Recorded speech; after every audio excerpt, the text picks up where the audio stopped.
start recording. So you get to hear that lovely robot voice. So hi, this is Jen Perry. Thanks everybody for hanging out with me a little bit this afternoon. We are here to talk about grants and grant writing. So if that's not what you're here to learn about, then sorry, but yeah, that's what we're here to talk about. So I'm with Compost for Good. I am also the rest of my team is at the Tupper Lake Youth Summit, Climate Youth Summit. So I'm flying solo. So if I get distracted every once in a while, I'm just making sure that I'm admitting folks as they're entering into the room or answering any questions that come in. So I'm here today because Compost for Good. I'm going to explain a little bit to those of you who aren't familiar with us in a few minutes, who we are, what we do, where we're located. But this whole presentation started because one of the things that Compost for Good does, especially my role specifically as the grant writer of our group, is as we are aware of different grants and opportunities, we push them out to an ever-growing group of composters and compost operators that we support.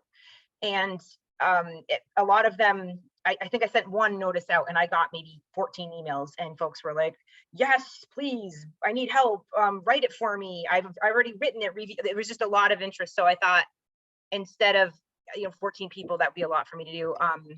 We just offer a general grant writing 101 kind of a presentation. So that's what today's all about.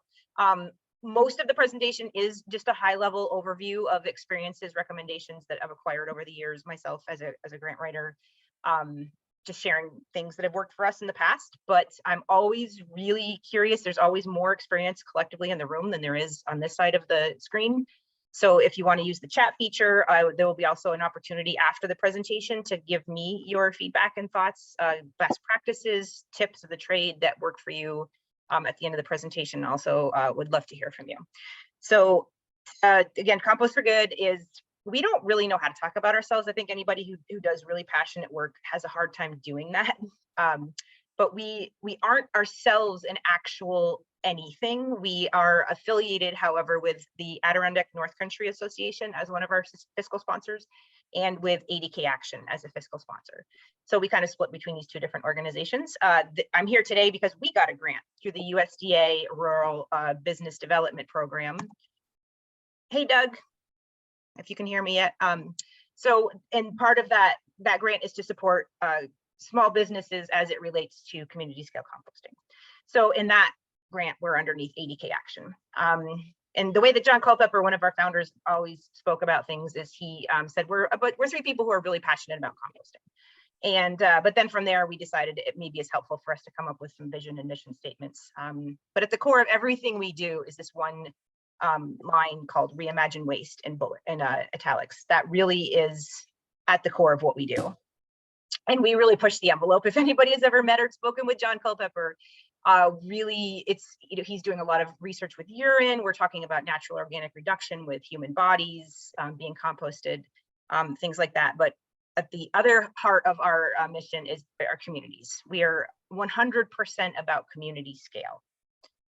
So let's just dive in. I wanted to just mention my experience. This is not all about me, but just so you understand why it is that I'm here talking to you about grants. It's, it wasn't like I just started writing grants yesterday. I've been doing this for a long time. I don't consider myself to be overly organized, but for some reason, I have had a pretty good degree of success with grants. And I think most of it is because I just try and find the grants that nobody else is going after. But I've been doing it for a long time, and I've had some pretty cool programs and projects happen as a result of the different grants that I've been able to get. And as of last year, I said I had a close to 100% success rate. And then we were denied 2 grants in a row. So I was like, okay, that, I can't get too close to the sun on that one. But it can be, it's a great opportunity. It also is an absolutely horrid experience. So somewhere in the middle is the reality. So I thought I'd share a few pictures with you all of what grants can do. This is just a tiny snippet of some cool stories that have happened in the North Country. All of these photos incorporate at least one grant, if not more.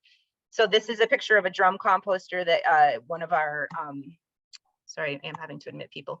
One of our co-founders, John Culpepper, designed and had built, and we were able to get grants through NYSERDA to distribute these drum composters to 4 different locations in the North Country. This one is in Herman DeKalb. And just a tiny tangent on this one, because I just got the email. So they received this. This is at their school. The school is now composting everybody. Like there's little preschoolers like standing in line with tongs, like beating on people, throwing garbage in the compost bin. It's really exciting. And so now, as a result of this project, the Malone Central School District actually has a site visit with them this next week, actually, because they're going to start composting. So that's when grants are successful. You do something and it just blows up and has positive impacts beyond what you can even imagine. We have multiple grants supporting schools who are diverting food scraps, and I wish I was that happy when I was peeling onions, but she seems pretty psyched and happy. So again, the tendrils are pretty broad when we do successful grants. This is the really cool logo that Herman DeKalb came up with. Here's an example. So when we see this picture, it's a cool picture, but from my grant hat, I see 3 different grants going on here. In the background, there's 3 bays with compost. Those bays were supported by a grant. This is Hannah from the 80K Action, who was bringing their scraps to a local composting facility, and she was able to bring that community garden is also as a result of a grant. And there's 2 grants that support actually there's more than that, the composting facility that's shown in the background. This is another drum composter project. This was through the NYSERDA grant as well, and this one is going to the Tupper Lake Wild Center. And if anybody has ever been there, now on the side of this composter is a absolutely beautiful mural of a caterpillar, and it's become an educational location and educational destination. This is an example of the beginnings of an aerated static pile building. This is a local farmer up here in the North Country, and she is incorporating, oh my God, at this point, I can't even tell you how many grants are rolled into this project. This is a local composting, the same facility that we showed you earlier. The tractor was purchased with support from Pollution Prevention Institute. The greenhouse was part of a USDA grant, if anybody's familiar with the high tunnel grants. The bins that you can see here were from the Clinton County Health Department. So the Clinton County Health Department got a grant from the state, and then that grant allowed them to distribute things like these bins and those decals. So in the trailer in this photo as well was a mini grant from the Essex Farm Institute.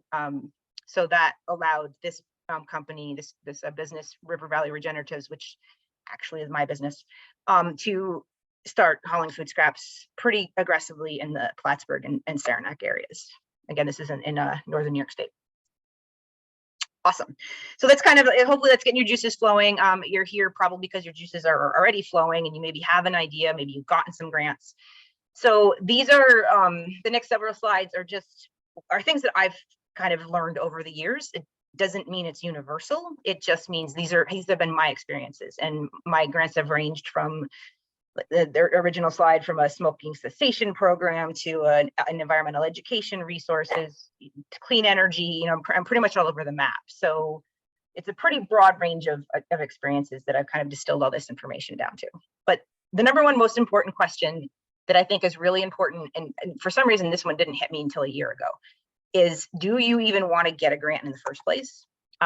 Maybe by the time you're done with this presentation, you'll think, I don't know. Maybe you'll be like, all right, we can handle this. This is worth it. But it is not nothing.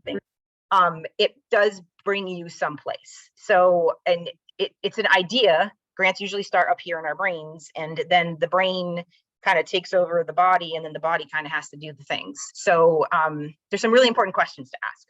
The most important question is you can get the grant. So somebody writes the grant and submits the grant. But then you're going to need, if you get the grant, somebody's going to have to what's called administer it. That maybe is you. Maybe you need to partner with somebody, which is what Compost for Good had to do. It's called a fiscal sponsor. Maybe it will, and maybe it's something that you're in an organization and it's going to have to be your secretary or your office administrator or your executive director. The point is, though, that somebody's going to have to write checks. Somebody's going to have to monitor deliverables. Somebody's going to have to write the contracts. Somebody's going to have to make relationships with contractors, it's not nothing. So one of the other really important questions is, depending on the grant, you may have to front a substantial amount of money on your own. And it could be in chunks, but sometimes it's not, and it could take a long time for that money to come back to you. So that's something else to be aware of. A lot of banks will loan that money, so it's okay. What's your institutional capacity over a day, a week, a month, a year? Is this a year-long project? Is it a 4-year project? Making sure that you've got continuity throughout. These again are all these questions are points of failure that I've seen in previous grants that have failed. Another big question, and if this doesn't mean anything to you, we'll talk about it, in-kind versus match. Most grants require some buy-in from you. So then they'll tell you up front what that is. Do you have it? Can you come up with that money? Can you come up with that value of in-kind services? Maybe it's your time, maybe it's equipment, things like that. This is the next bullet, really, really tough one is, it's easy for us to have ideas and we're like, oh, this is our idea. But does it match with your mission? And does the grant funding match with your mission? So maybe you can get this grant to pull you in, but you've been on this trajectory with your business, and all of a sudden, oh, wait a minute, there's this grant over here, and like, ooh, you like get off track from what you want to do or should be doing. What is your capacity? So again, we talked about this before, like who's on staff, who has the ability to be doing the doings over time. Time frames too, I've noticed, again, this is a point of failure, is that you might have the idea and you submit the grant and you get the grant, and it could be 2 years until your contract is written, your contract is signed. I've taken a year with some projects to just get into contract, and things change in that time frame. So sometimes that can be a big challenge. And another question is about regulatory, legal, permitting, those types of things. Do I have the right insurances? Do I have the right permits? You might get through that list and you might say, yeah, you know, we can handle all of that. I'm going to move forward. And any one of those things might be a reason to say, grant funding might not be the best option for us. And there's certainly other things to do. You can get a loan, you can raise, do some fundraising and things like that, crowdsourcing. So, and just for process too, if you do have questions, if you want to throw them in the chat, we'll try and get to them toward the end, but I will probably take a little bit of a breather somewhere in the middle to make this a little more interactive and not so like throwing things at you, to see if there's any questions along the way. Finding grants, again, I do realize we have a broad group of people from at least around New York State and possibly beyond. That where you live and where you're from matters. There are ranges of grants and grant sources, but because we are up here in the northern part of New York State, we're going to talk mostly about things in New York State. Every spring, there's something called the Consolidated Funding Application Process. And this is what New York State did several years ago, where they took all of the state level grants and they put them into one place. And what they ask you several threshold questions. It's actually pretty helpful. You go through those threshold questions and it will automatically funnel you into the appropriate places. It's kind of a meat market because it opens in the spring. It's open for a couple of months. Everybody is on the same deadline. They announce them usually by the governor in the fall. It's pretty crazy and very competitive. But it's also, we've written several successful CFAs and they've been game changers, everyone that we were awarded. Something that I found that there are sometimes grants that you might think that's not us. That doesn't make any sense whatsoever. Maybe is a fit, and we've been awarded for several grants that way, where we were able to, when we first read about it, we're like, yeah, no, that's not really us. The example is the one we're doing right now. It's rural business development. You know, we're not business development, but then we realized we are totally business development. So you might be able to find a grant out there that, and you can carve a niche. And what that will do is, and we're going to talk about this, is elevate you. You may be a little bit different than what their funders are used to seeing, and they're into that kind of stuff. There's a whole litany of federal government ways to find grants. If anybody's done grants.gov through New York State, Grants Gateway. I was just in a meeting last night. We all just need to have like a support network for it. It can be challenging, but also very rewarding. I've just submitted 2 through grants.gov and it wasn't that terrible. Getting on listservs is really helpful. The EPA has some, the Department of Energy has them. You can get on and sign up and they'll send you information as grants become available. Subscriptions, I didn't give any specific examples because there's a broad number of them, but there are some grant subscription programs that you can pay for, and they'll send you information. This one I can't say it strongly enough. We, Compost for Good, have gotten regular funding from a local foundation strictly because we have a relationship with them. Well, I mean, we do good work, but we have a relationship with them, and we met them. We go out to lunch with them to thank them.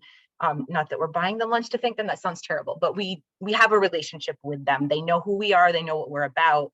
And again, anything that elevates you out of this sea of applicants to draw attention to somebody is really, really helpful. Looking at how others are funded, you know, if you get off this grant, you're gonna be like, oh, USDA, I'm gonna check that out. Serial funding also, we were pleasantly surprised to realize 2 of the grants that we've received, we were able to have received twice in a row, which we were pleasantly surprised about. And networking, I'd say, is a really big one. The Institute for Local Self-Reliance, which I think a lot of you heard about this presentation through that group. They send out newsletters, the DEC sends out newsletters, and every time the DEC sends out a newsletter, if you haven't signed up for them, they give a list of all the current grants. That's how I usually find about them. And then you get your favorites. You get used to seeing and hearing about them. So types of grants, there's it's a lot of diversity in what's out there. Partner fiscal sponsor I just talked about might be that maybe it's a grant that's only for municipalities, like the current DEC municipal food scrap grant is only municipalities are the only eligible applicants. But that doesn't mean that if you're a business, you can't partner with them. And most grants will explain that. So if it's for municipalities, somewhere in the guidance document, it will say private partnerships are encouraged. Go for it. Foundations tend to be a little more local, although there are definitely some bigger level foundations. But this is where there's a group of people that have decided these are our values and we want something. And this is something else that really helped me out a lot, is that we're helping them. We're like their tools. If it's a foundation and they have a mission and they've decided that they want to put money behind that mission, they need somebody to do the doings. And so we're doing them a favor by applying for their grants and doing the projects that they think are impactful. Technical support is what I just showed you with the Clinton County Health Department. They didn't give us money, but we probably got $8,000 worth of equipment and resources and technical support. They would share they were like our marketing arm. There's lots of government grants, which we just talked about. There might be a grant that's focused on education, that's focused on research. I do want to point this out because this gets a little confusing sometimes. We just helped there to be 31 electric school buses funded in the North Country, which is infinitely exciting. This is through a rebate program through the EPA. So rebates and grants, super similar, but the concept of a rebate, of course, is you do the buyings and then you get paid back after that. There's rolling and deadline. There's the current DEC municipal food scrap grant. If folks on the call are familiar with that, has a rolling deadline. Usually the way they say it is, rolling or until funds are used up. So it could end tomorrow, it could end, and they'll usually say, until 2023. But usually a grant has a hard and fast deadline with a time, and it says, must submit this way. There might be a pre-proposal, which leads to a full proposal. We were just awarded a pre-proposal through the USDA SARE program, which is actually helpful because that gives you a chance to not go all the way in with a full proposal on something that's not going to be funded. So we were awarded a pre-proposal and then we get invited back to do a full proposal, which we just submitted last week. Letters of intent, that might be, if you're familiar with the Northern Border Commission, they will ask you to submit a letter that says this is what we're thinking about, and then they would invite you to submit. And again, we talked about, hopefully, I embedded a lot of redundancy in this presentation because hopefully as you hear things a few times, they start to make more sense and resonate. But this idea of a private-public relationship is also, I just want to say that again, because that really can be a really impactful and powerful opportunity. There's the municipal grants to the DEC. I think there's 4 proposals that I'm aware of that are being submitted with that kind of a relationship. So I'll buzz through a couple more slides and then we'll stop for questions. So how do you know that a grant fits you? Again, back to those original questions of whether or not you want to get a grant in the first place. Those are really important questions to ask, but then you get pretty specific. And there's every grant has some sort of a guidance document, some sort of a document that explains to you that these are the things that we want, these are the things that we don't want. So one of the most important things you can look at is the eligibility criteria. The worst thing in the world would be to write an entire grant, which I've done, and realize you are not eligible, because they will list, they'll very specifically say, boom, boom, boom. They will also very specifically say, this is not fundable, boom, boom, boom, boom, boom. And that is all over the map. It could be this one funds staff time, but this one doesn't. This one funds building, but this one doesn't. This one will allow you to do indirect costs. This doesn't. It's all over the map. The next concept, excuse me, of in-kind or match is, this is your buy-in. I just submitted one grant that had no match. I was like, I just kept looking like, really? But in-kind is a little different than match. In-kind means that they'll allow you to, say, assign a value of hours. And it could even be, you know, that if I'm saying, Jen Perry, as a consultant, I'm going to provide $3,000 of in-kind. I could say I'm gonna bill, my consultant fee is $75, but I'm gonna bill it $50. And that gives me a $25 per hour match. That's one example of what an in-kind can look like. Maybe you're a municipality and you are going to be using your bucket loader. You can assign a value of the number of hours that bucket loader will be used. Match tends to be cash. Grants, the more buy-in, and some grants will actually give you points, more points, if you have a higher in-kind or a higher match situation. And I put mathing in there because it's probably too complicated for me to explain right now. But when you value your in-kind and your match, if it's 25% of the grant, it has to be 25% of the ask plus the in-kind, if that makes any sense. So if you're asking for $100,000, your match isn't going to be $25,000. It's going to be more than that. So I'm going to leave it at that because I'm not a very good number person, but that's a really important calculation to know. I also screwed that up in a big grant before. Do the goals of the grant align with your project? We talked about that. Ask questions even if you don't have any. This is actually something I do all the time. I am totally fine being a pain in the ass. I will reach out to a funder. I usually do have questions, to be honest, but even if there maybe not like something maybe I could, you know, figure out, or I could get away with not asking, I will try to ask the most thoughtful question I can, because it lets them know that I exist and it lets them know that I'm engaged and that I have great questions to ask. So I think that's a really important thing, and you'll get a sense from the funder if you're being a pain, but they usually will list a contact name. Timeline is really important. We talked about that.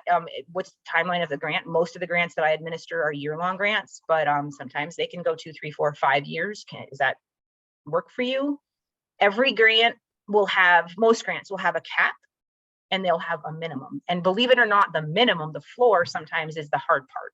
There's some grants out there right now that a lot of community composters in the North Country are going for that have $1 million limit, and that's, just don't have projects that big in the North Country. So in the past, we were, through my energy program, we were able to aggregate multiple projects to bring them to a minimum, but that's, I would never recommend doing that again. And the cap is, you don't want to go over, of course, for your budget. And frequently you don't want to ask up to the cap, because sometimes that will make you ineligible because it maxes out their funds. How many grants will be awarded? I just submitted a proposal. They're awarding one. It was pretty freaky. I felt like we were a really good fit, so I went for it, but one proposal. Another one is 30% of proposals. It was a pre-proposal, full proposal, 30% will be awarded. Those aren't very good odds, but we're confident that we're a good fit, which leads to how competitive is it? Usually they'll tell you that in the past we've awarded this number of grants, etc. I'm going to stop here. Again, it's because I'm alone and without any tech support. If folks could raise their hands, if there are questions, or if you want to just unmute and ask the question, that would be awesome. There's time at the end to do it, for sure. And I'm just checking to make sure. And if I miss you, if you want to just like unmute and tell me to stop talking, and talk over me, I'd love to hear from anybody with questions.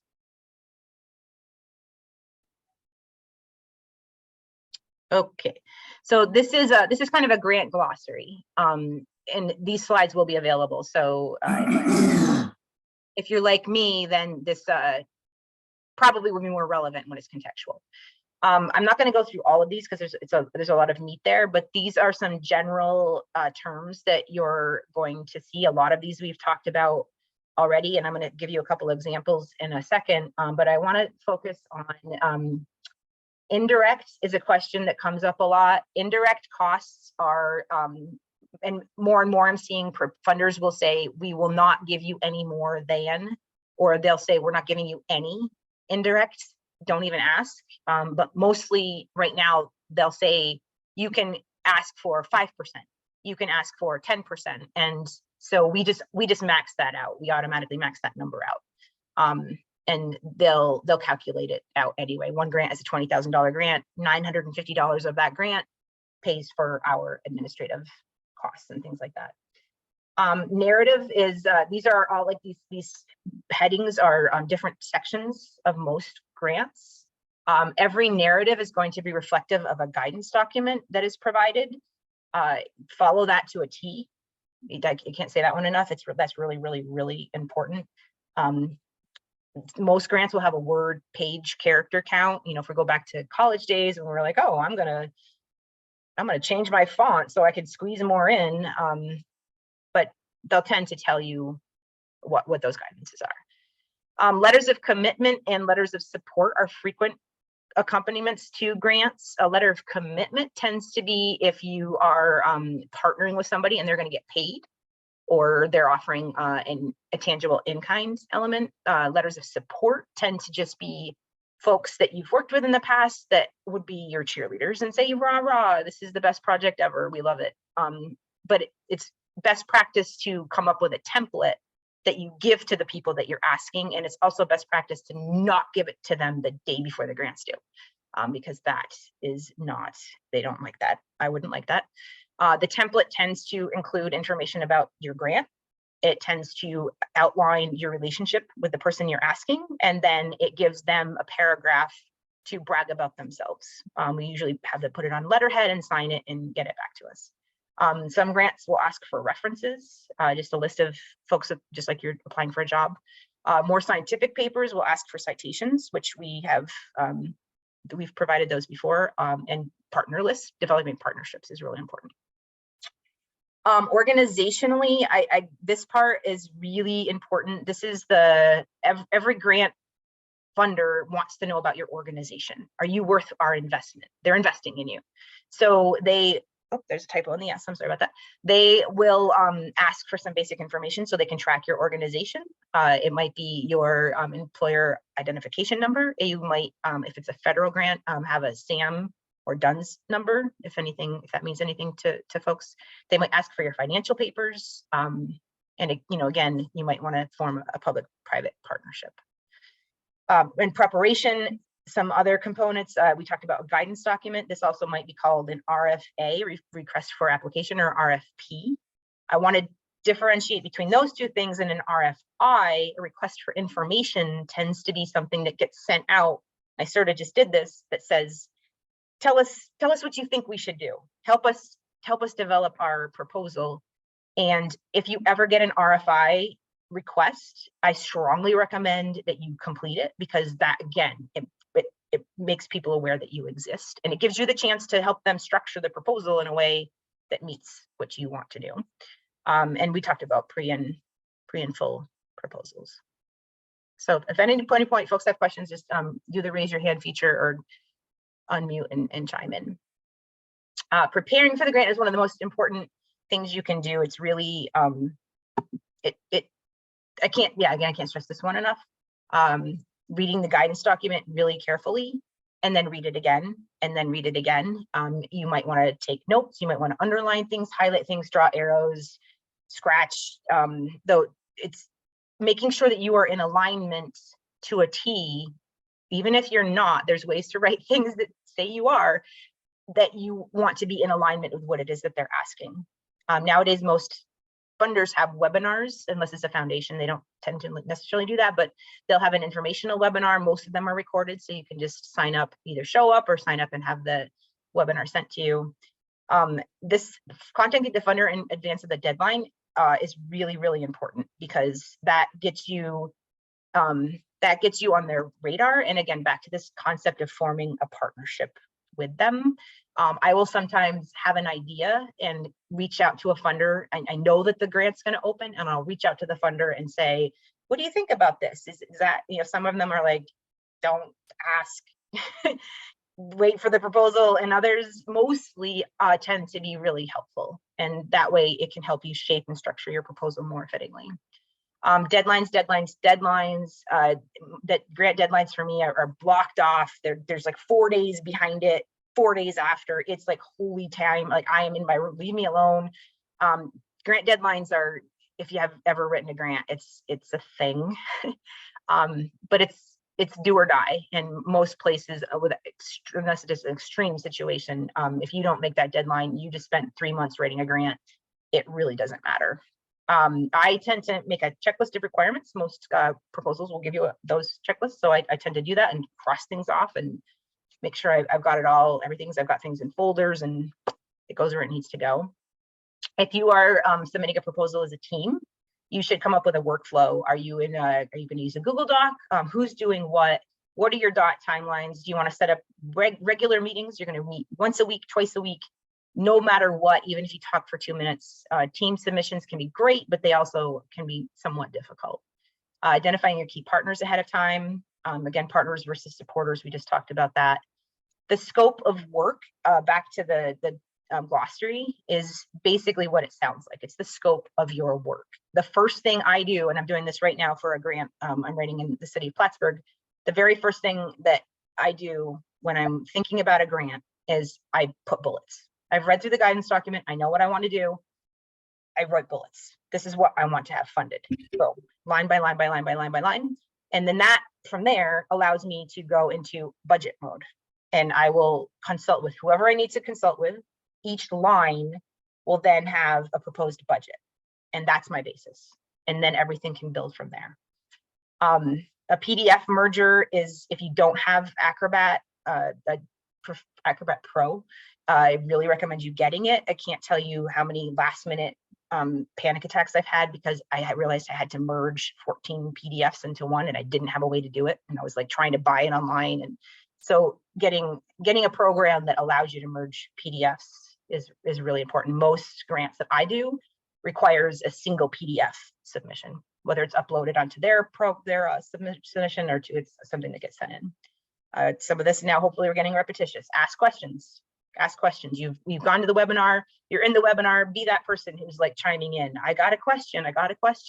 One farmer that we support, I put a grant out to her, and within a day she had sent a list of 5 questions to the funders and they had responded. And that's what it takes.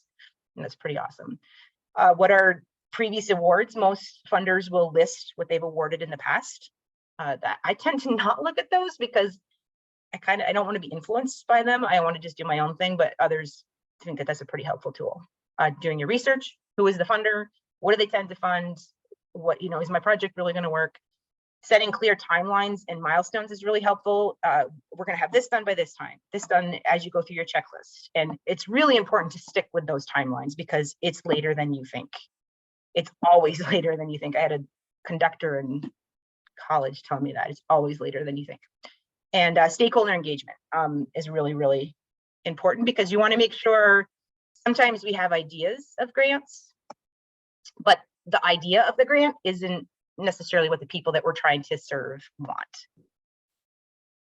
Cool. So I am not a bullet PowerPoint person. I apologize for this, but this is the best way I can figure to get this information out. So hopefully you can read it and process it, you know, at some point when it becomes a little more appropriate or accurate for you, or relevant for you. So I want to throw up a couple screenshots of again, I'm not putting myself out there as like the best grant writer in the world. I really am not. I'm just sharing. These are things that I've chosen to do in the past that I felt have worked for us. We have page counts, so you do have to keep with that. But I've tried to just throw something in there. I throw pictures in. I'll throw call out boxes in. But the part where there's the headings that are in different color, then there's subheadings. Those relate specifically to the grant requirements.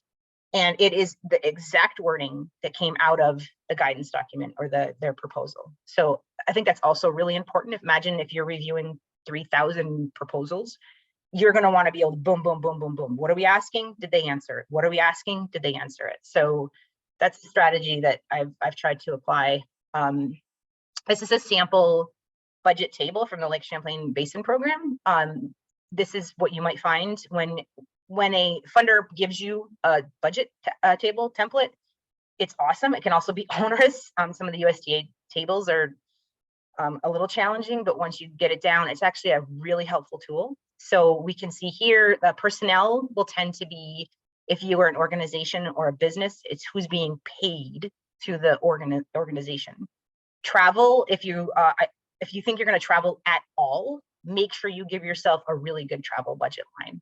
You find out whatever the current rate is and give yourself a pretty good buffer of travel money. Most grants will allow you to move funds within a small amount between lines. So if you overestimate or underestimate, you probably have that option. Supplies, it could be, just keep it generic, but you know, maybe you want to buy a computer. That's what we did with one of ours. Professional services, another thing that you might see with professional services might be a consultant. This is something that would be a subcontract. So personnel would be somebody that's hired by your organization. A professional service or a consultant would be like, you'd be writing a subcontract with that entity. This is going back to the definitions. This is a timeline task table. So I try to, again, be as very clear as I possibly can. And what will happen is that the work that you do in the grant, once you're awarded, because everybody's going to be awarded now, once you're awarded, then that information correlates directly into your contract. So you've already done most of your contract work before you even submit or before you even are awarded, which is amazing. So there's usually a general task, usually 1 to 4, 1 to 5 tasks. Sometimes they'll tell you which one of those are, usually a reporting task. And then there's subtasks. And then you explain specifically, this is what we're going to do. And then usually they want to know a general timeline that goes with that. The Q process is the way I've always seen it. Q1 through 4, Q1 2022, Q2 2022. This is a year-long grant, so that's why there's no dates in there. But so that's an example of a task timeline table. Something else that we talked about up in the definitions is an outcome versus an output. And an output, this is language specific to this one particular grant, but an output would be, what's the thing? Like we're gonna make a video. Okay, that's great. What's the outcome of that video? We're going to educate a bunch of farmers and they're gonna all start composting their mortalities because of this video. So most really helpful funders will be very specifically walk you through that. This is an example. Again, I try to make the headings jump so that they know exactly where to go. And then the subtasks underneath, very linear, numbered, very clear. Page numbers in grants is a really important thing. And then I try to use call out boxes sometimes if there's the space, not too much, but here and there. And again, this is just the point of saying, this is what we are. This is what we are. These are our values in it. Anything that makes you jump and pop. Another call out box. This one was really hard because this was a really tight word count, but I still wanted to get that box in there and I made it work. Is to make sure that they know that you know what they want. And so this was an example of us saying, we hear you. And the narrative that's next to those statements is us saying, this is how we are aligning with your goals. So we've done all the work, we've done the preparation, we've done all of the stuff to get us to a certain point, and now we're ready to submit. And again, these are all things that I've done in the past. I have literally been at my computer at 4:59 with a $3 million grant for 8 different projects. The grant was a 3-year-long project funded grant, 4:59, and my computer, the program was failing and it was due at 5. I never want to go through that again in my entire life. So now I have a rule of thumb. I will never submit a grant on the day it's due. I have been up until 3 o'clock in the morning submitting grants before, because I will never do that again. So that's a strong lesson learned.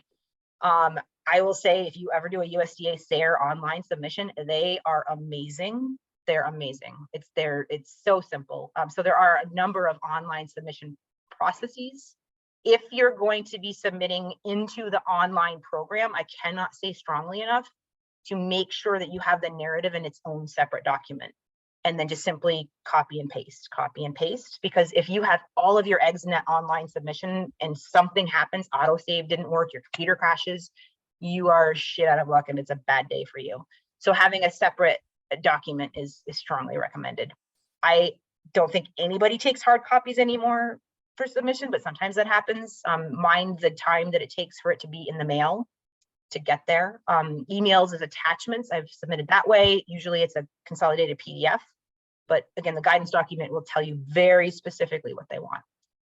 Grants Gateway, sam.gov, I've done both of those. It's a learning process. The New York State has an awesome help, like a tech help for submitting through Grants Gateway. Editing is so important, and it's so strong. It's so recommended to get somebody beyond you to be doing the editing. Have 2 or 3 others, but not too many others, because the worst part is when you're ready to submit and then somebody gets in and they're like, your wording is all wrong. Like that, too many cooks can be really bad too. But for sure, at least 1 or 2 people to come in and behind you and it make typos. Is it wording okay? And are you in alignment with the goals? And again, Adobe Acrobat Pro is a really strongly recommended. So we do the whole thing, we do the doings, we do the submission. They'll tell you, we're going to let you know in a month or 2 months. I try to just forget about it. Otherwise, I'm not going to sleep for a month or 2. And then you get that email or that letter, and it's like, and you open the email and you can tell within the first sentence, and it happens quite frequently that you didn't get the funding. It's a gut punch. It's a horrible feeling. You have invested a lot of time and effort into this thing that somebody said nope.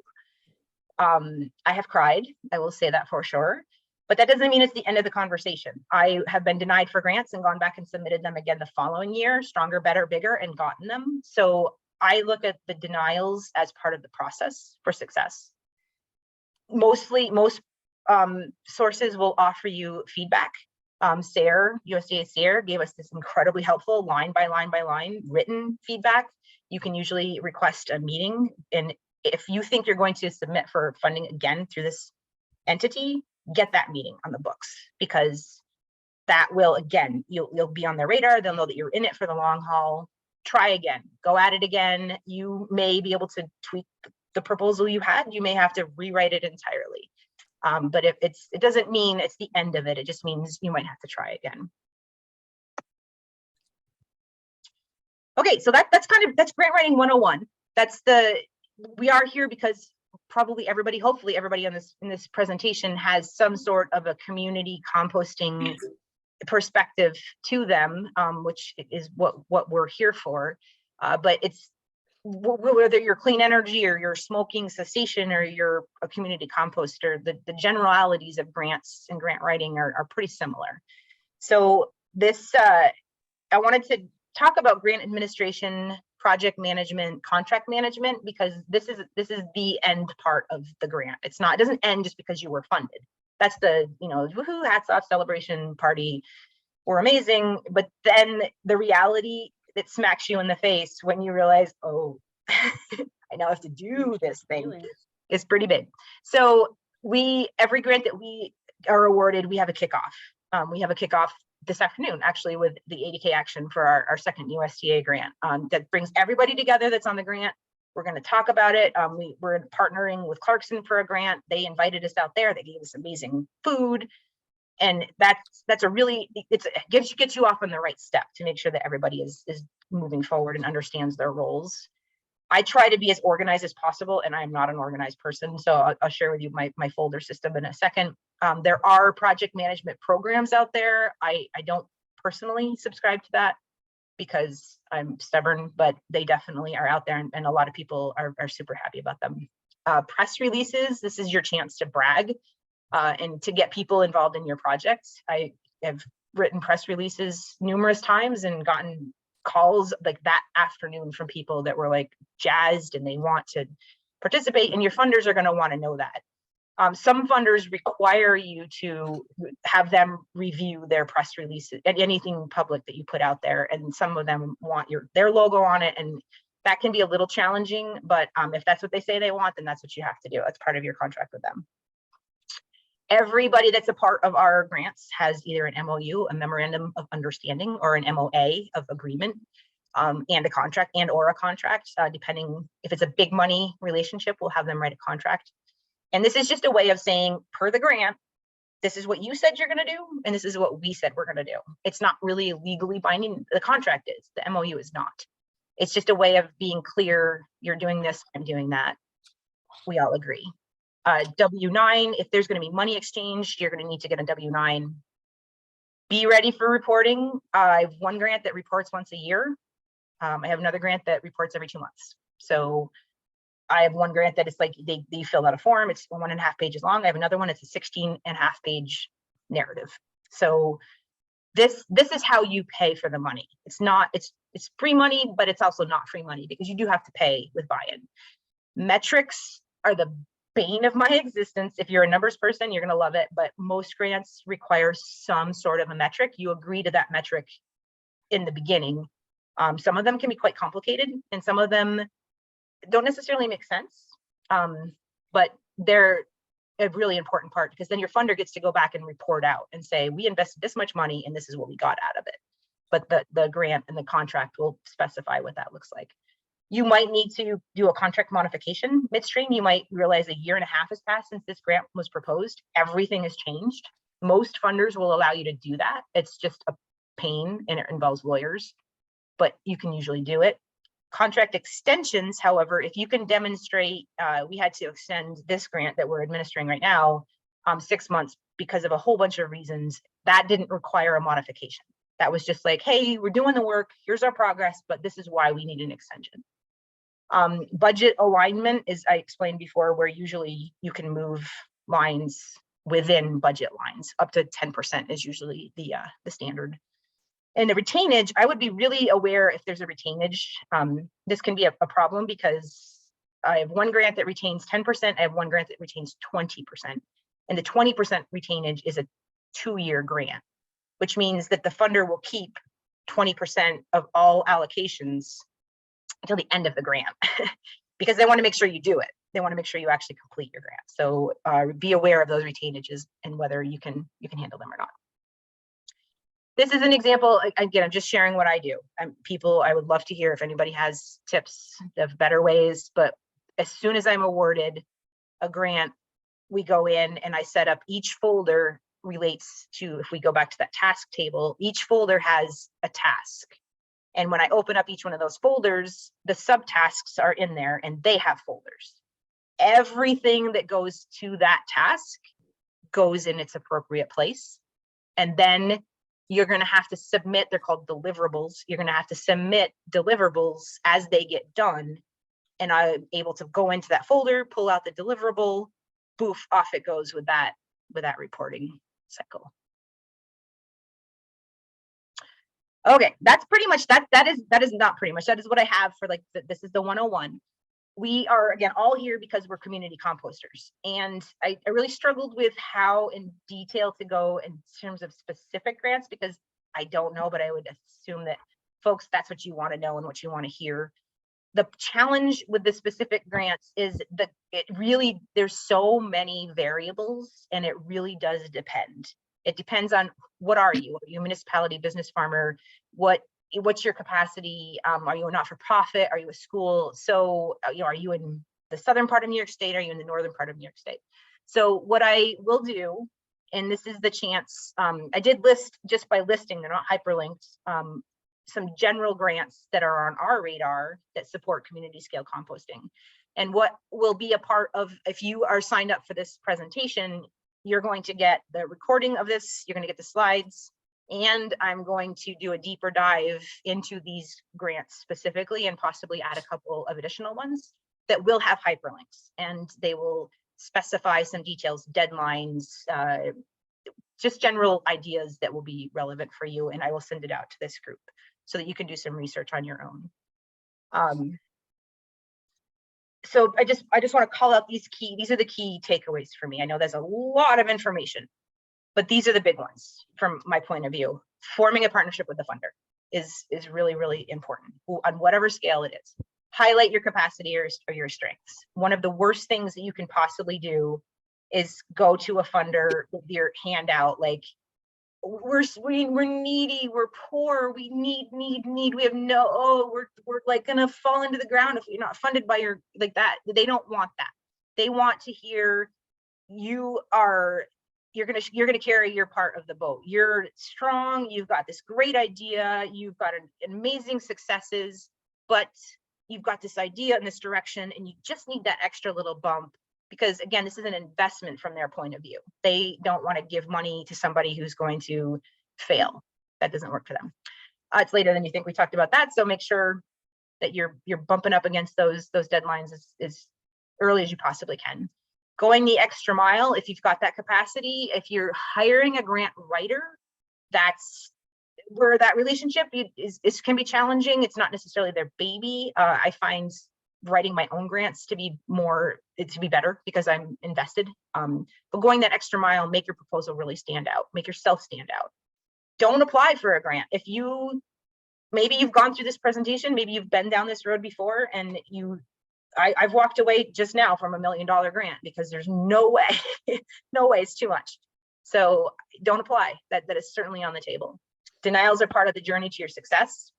Timelines are significant. Stick with them. Again, I'm not an organized person, but this is really, that can be a game changer. You do not want to be starting a grant the night before it's due. And really dig into that guidance document. Read it again, and then read it again. Get your highlighter out and pull up all kinds of things. So that is what I have for you.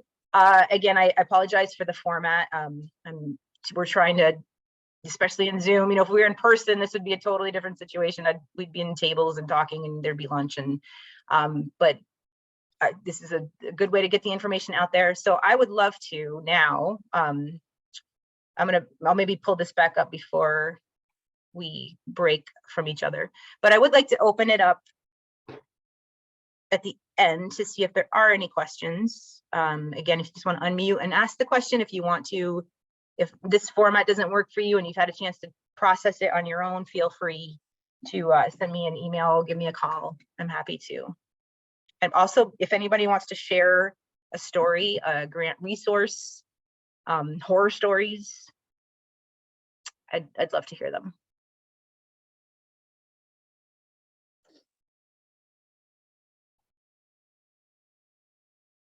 And I am going to open the chat for a sec. Are there many grants for-profit organizations? That's from Tara or Tara? I know we've talked a couple times. Is it? It's Tara. It is Tara. Okay, awesome. That's a great question, and they're definitely the New York State Pollution Prevention Institute, P2I, has currently a food waste diversion grant that is for businesses, and we've leveraged 2 of them, and they will reimburse you at sorry, my chat box, there's your face. They will reimburse you at 44%. So but it is a reimbursement grant, so you have to buy the things, and then you have to meet their metric, which is a little less than a ton a week.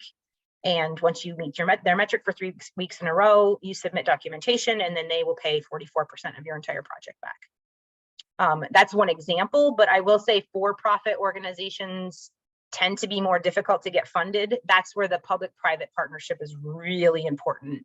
My business and other businesses, some of them on this in this presentation, are actually doing a public-private partnership. It's a public grant, but we're proposing that they partner with a private business.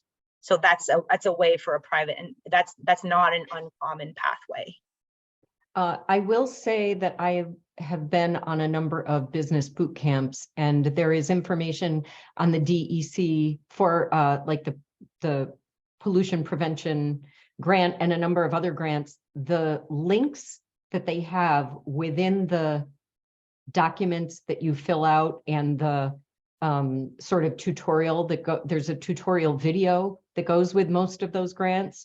The informational links where they send you to other resources really get nitty-gritty and granular as to what would go into, like, if you want to start a not-for-profit just for one task, it will go into the best practices and what they're looking for a not-for-profit, and get right down to, here's what your CFO should be doing, here's what your operations person should be doing. Their org charts and their descriptions are some of the best I've seen. That's awesome, Sharon. When could you say what is it again? So that's on the DEC.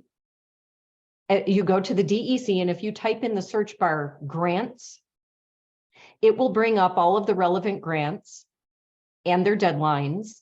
And when you click on them, as they give you documents that go with that specific grant, and as you go into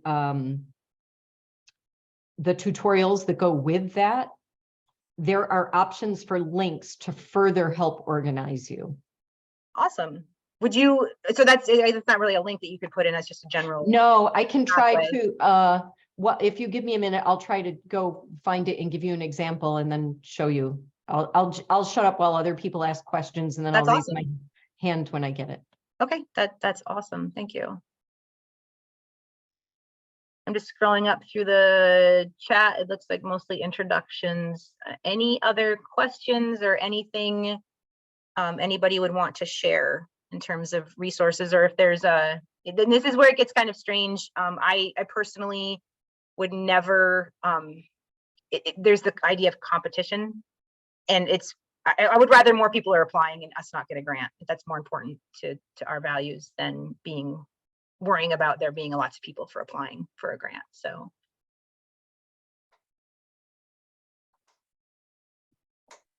Okay. Great. Well, I think so Tara, while you're getting that up, and I will be capturing the chat for sure. So okay, so I can try to go through it while I'm on the phone with you, because you can see I can see how I get there. Okay. If you want me to share. Yeah. Why don't you talk us through that really quick? Okay, let's see.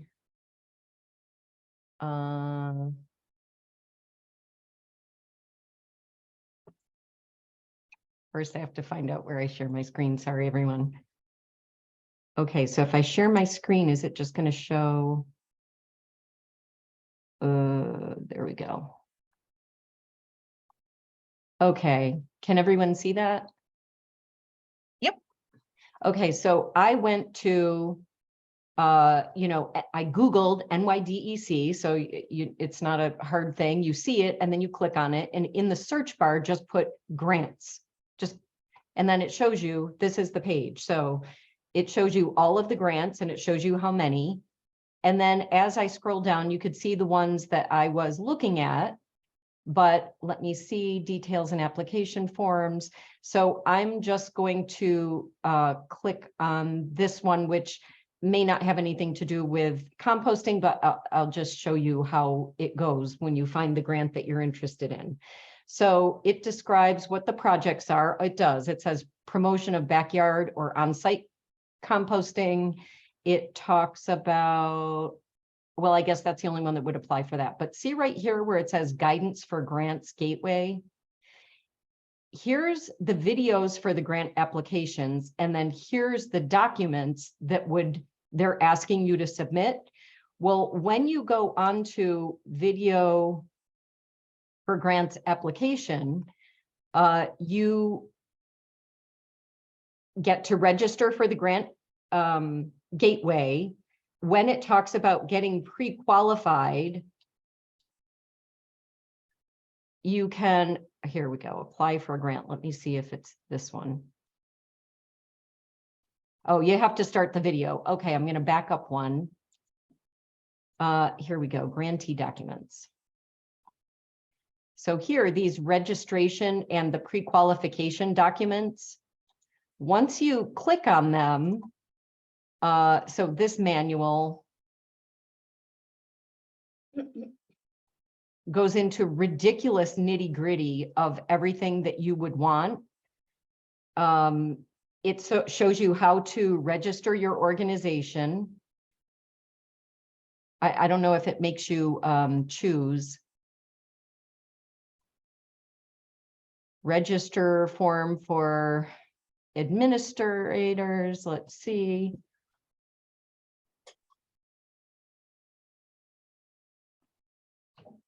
That's awesome. So while you're scrolling, I want to point out that if you are a private entity and you are interested in especially the municipal food scraps diversion grant, which Tara is helping, like as she's scrolling through, these are all of the information that would be related to applying for that.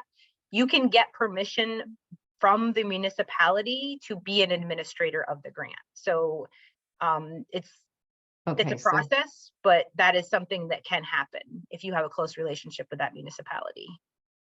So here is the, like they'll give you a sample organization chart for different opportunities. This one is for not-for-profits. It shows you what this would look like for one not-for-profit, but if that one doesn't seem to be working for you, here's another one for for-profits. And then here's one for tribal nations. So those are just examples. And then they also offer the templates so you can stick your name in there. And then, let me see, I think it's electronic organization grants form, registration form. Wait a minute, there's more in here. I just have to, forms for download. Okay, so there are a bunch of them in here. Let me try this one. This is the registration form. Oh, this is what we were on before. This is the registration form for administrators. So this is what you were just talking about. Yep. Is that what you were? Yep. And then, wait a minute, I know I will get to it. Hold on. Bear with me, everyone. I'm sorry. It could be, oh, it's farther down here, maybe? Hold on. Grants management.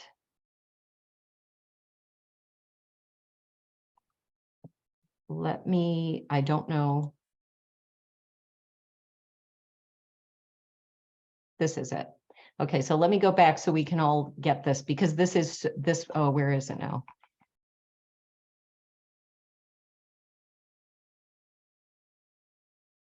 Okay, so it looks like it's page 6. And it's called Community Resource Exchange.